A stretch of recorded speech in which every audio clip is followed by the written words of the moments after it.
Assalamualaikum warahmatullahi wabarakatuh. Kami dari kelompok 5 ingin mempresentasikan mengenai mata sosiologi, yaitu bab 3 mengenai perubahan sosial modernitas ya. Jadi di dalam kelompok tersebut ada tiga orang di dalam satu kelompok, yaitu saya sendiri dan teman saya yang dua. Baik, di sini perkenalkan, nama saya Hafsyariah Tansyami dan ada lagi teman saya, yaitu yang kedua itu adalah Dea. Halo, saya Dea Putri Auliana. Dan yang terakhir itu adalah Rachel. Halo, perkenalkan nama saya Ryan.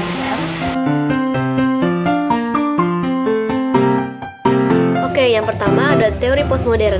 Teori postmodern ini pertama kali dipopulerkan oleh Arnold Toynbee pada 1939. Teori ini terdapat dua istilah. Yang pertama postmodernitas dan yang kedua postmodernisme. Postmodernitas yaitu suatu era atau zaman sosial dan politik yang muncul setelah era modern. Nah, cara berpikir postmodernitas ini adalah setiap orang punya pandangan yang berbeda-beda. Misal dalam karya seni lukis itu kan ada aturan bahwa seni lukis itu harus nyata dan real gitu. Tetapi kalau dalam postmodernitas semuanya bisa disebut seni. Misal kita membuat kerajinan, nah itu bisa disebut seni gitu. Selanjutnya ada postmodernisme. Postmodernisme adalah pendekatan budaya dan intelektual yang berkembang sebagai respon terhadap modernisme. Maksudnya adalah cara berpikirnya itu udah mendekati arah modern, seperti penggunaan fashion. Misal bajunya udah pakai budaya, misal batik, terus bawahnya kita pakai era modern yang kayak jeans gitu. Nah, jadi kesimpulannya adalah postmodern ini adalah epos sejarah baru. Ya, artinya kita menganggap bahwa ada perubahan sosial yang melibatkan ide dan budaya yang berbeda. Konsep dan strategi postmodern. Konsep yang pertama yaitu keyakinan yang tersebar luas. Postmodernisme percaya bahwa zaman modern yang ditandai dengan kemajuan teknologi sudah berakhir. Sekarang kita memasuki era baru yang disebut postmodernitas. Ini artinya cara kita memahami dan berinteraksi dengan dunia telah berubah. Yang kedua adalah berkaitan dengan budaya. Produk postmodern cenderung menggantikan produk dari era modern, misalnya dalam seni yang mengutamakan variasi dan campuran gaya. Yang ketiga, teori postmodern berbeda dengan teori modern. Teori modern memahami realistis, sedangkan teori postmodern dari berbagai pandangan. Selanjutnya ada 4 strategi postmodern. Yang pertama adalah masyarakat konsumsi. Dalam masyarakat postmodern, orang tidak hanya membeli barang sesuai kebutuhan, tetapi ada juga yang untuk gaya hidup dan identitas. Sehingga sebutan masyarakat konsumsi menjadi ideologi dan bagian besar dari cara hidup. Yang kedua, ada tontonan. Media hiburan seperti televisi dan musik menjadi dapat membentuk bagaimana orang memandang dunia. Dengan demikian, tontonan mempengaruhi cara orang berpikir dan berperilaku. Yang keempat, ada tanda atau simbol. Tanda ini digunakan untuk menampilkan identitas sosialnya seperti logo dan merek, untuk menunjukkan siapa mereka dan apa yang mereka nilai. Yang keempat ada citra atau image. Image digunakan untuk membentuk kesan dan memori publik tentang suatu objek atau merek. Di dalam kanva tersebut yaitu ada tokohnya itu adalah Anthony Giddens. Biasanya sih dalam ininya ilmu itu adalah konsekuensi modernitas. Baik, Giddens adalah seorang sosiolog kontemporer yang lahir pada 18 Januari 1938 di Inggris. Ia menempuh pendidikan ekonomi di Universitas London. Keluarga Giddens adalah keluarga di mana mereka adalah kelas menengah ke bawah. Dan Anthony Giddens itu adalah beliau merupakan anggota keluarga yang pertama kali kuliah di universitas. Setelah itu dia mendapatkan gelar sarjana muda atau disebut dengan BA dari Universitas Hull pada tahun 1959. Tahun 1959, ia diangkat menjadi profesor sosiolog di Universitas Cambridge. Setelah itu Gaudens memulai idenya dengan mencari jalan tengah dari dua pandangan yang cukup berlawan ini dengan menggunakan dua konsep utama, yaitu yang pertama struktur dan agen. Giddens kemudian menjelaskan tiga karakteristik mengenai modernitas. Yang pertama itu adalah pemisahan waktu dan ruang, yang kedua itu adalah pemisahan, dan ketiga refleksitas. Baik, mengenai tokoh tersebut itu pasti pernah dengar lah ya, tokoh-tokoh yang dalam sosiolog dan sosiologi. Anthony Giddens itu adalah seorang sosiolog Britania yang terkenal dan merupakan salah satu pemikir paling berpengaruh dalam bidang sosiologi modernitas. Dalam karyanya yang paling terkenal itu adalah karya yang The Consequences of Modernity, atau di dalam bahasa Indonesia itu adalah konsekuensi modernitas. Lalu Giddens itu mengeksplorasi perubahan sosial dan transformasi budaya yang terjadi dalam periode modernitas tersebut.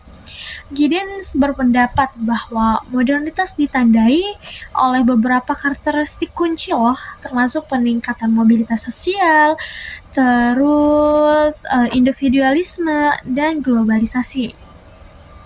Ia berpendapat bahwa modernitas ini tuh juga ditandai oleh hilangnya dalam bentuk kehidupan sehari-hari kita. Giddens itu menunjukkan bahwa konsekuensi dari modernitas ini sangat luas dan jauh mencakup. Ia berpendapat bahwa modernitas telah membawa banyak kemajuan dan kebebasan. Kebiasaan dan modernitas. Nama asli Paul Foucault. Dia lahir pada tanggal 15 Oktober 1926 di Poitiers, Prancis. Ibunya bernama Anne Malapert. Foucault berasal dari keluarga ilmuwan. Ayah dan kakeknya adalah seorang ahli medis dan ia mengharapkan anaknya mengikuti jejak mereka. Menurut Michel, kekuasaan adalah suatu konsep kunci pemikirannya. Lalu ia menyimpulkan bahwa kekuasaan pada akhirnya sampai pada pengaturan masalah seksualitas, dan ia menganalogikan sistem pengawasan di penjara untuk menjelaskan pengawasan pada tempat-tempat tersebut. Selanjutnya di sini ada Jean Baudrillard. Baudrillard merupakan seorang sosiolog postmodern dari Prancis. Dia lahir pada tanggal 20 Juni 1929 di Reims. Menurut ia, konsumsi yaitu sebagai sebuah tindakan atau perilaku sistematis dalam memanipulasi tanda. Untuk menjadi objek konsumsi, sebuah objek harus memiliki tanda atau sign.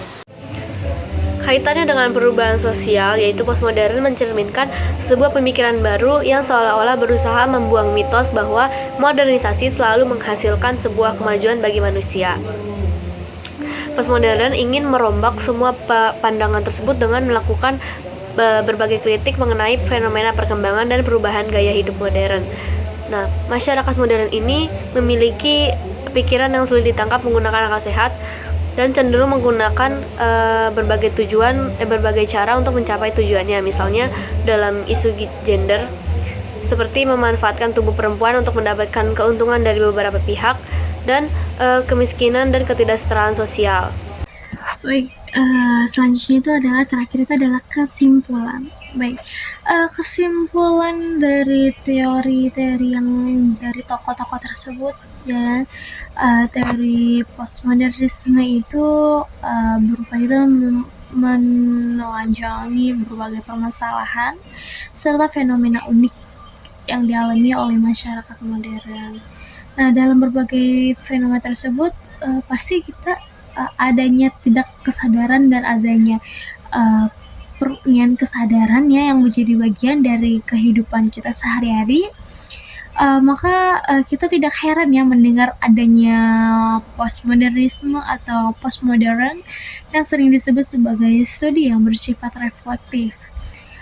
Setelah itu dalam buku tersebut juga menjelaskan adanya nilai tukar simbolis dan berbagai pemisahan yang dialami oleh masyarakat modern melalui mekanisme sistem ahli. Maksudnya tersebut adalah bahwa ada lambang yang dimana adanya pemisahan yang dialami oleh masyarakat postmodern atau jadi sebelumnya tuh postmodern itu dimana modern itu pada zaman sekarang ya, ada kayak begitu zaman tersebut kayak modern lah, kayak melalui mekanisme sistem ahli.